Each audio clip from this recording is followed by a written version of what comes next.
Hey guys, it is Admin. Welcome back to another Datapack showcase video. Today we have an update for the Machines Datapack.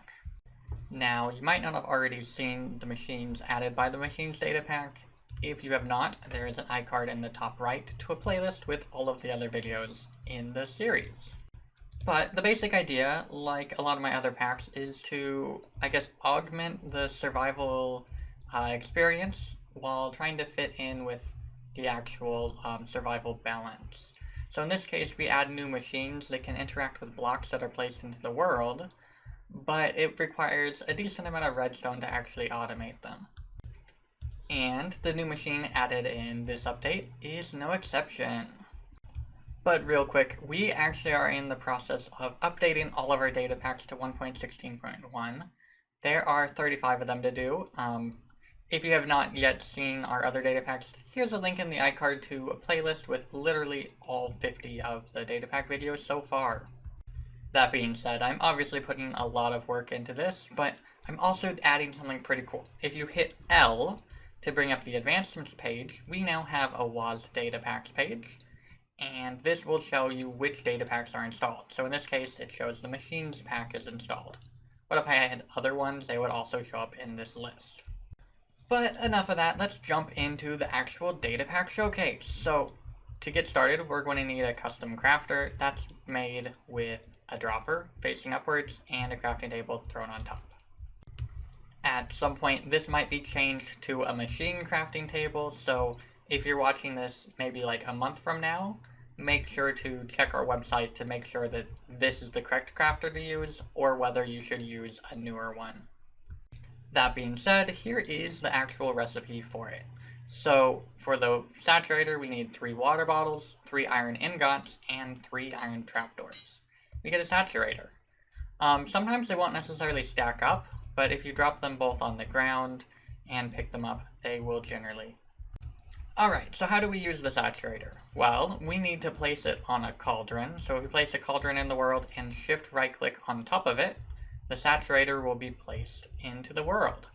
Now, unless this is filled with water, it won't actually do anything. So let's grab some water, fill this up, and now you'll see that there are little splashes coming off of here. This will allow us to convert certain blocks that are placed above it into other ones.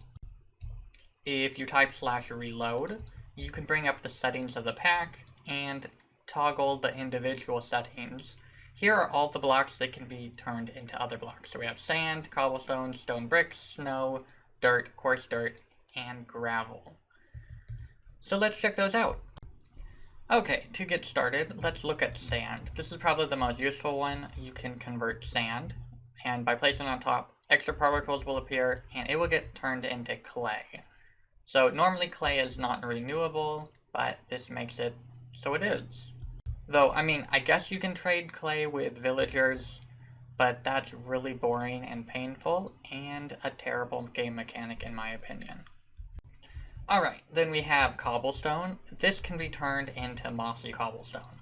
Normally you would need to do this with vines, and same for stone bricks, but vines, in my opinion, are kind of painful to actually farm, because you have to break them with shears. Shears are slow.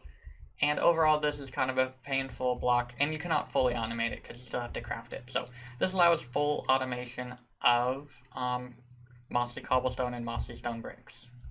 And next we have a chain one. So gravel can be turned into dirt, and then, well no, it gets turned into coarse dirt. So this is coarse dirt. Coarse dirt gets turned into dirt. And then I think this gets turned into one more thing. Yep, turns into grass.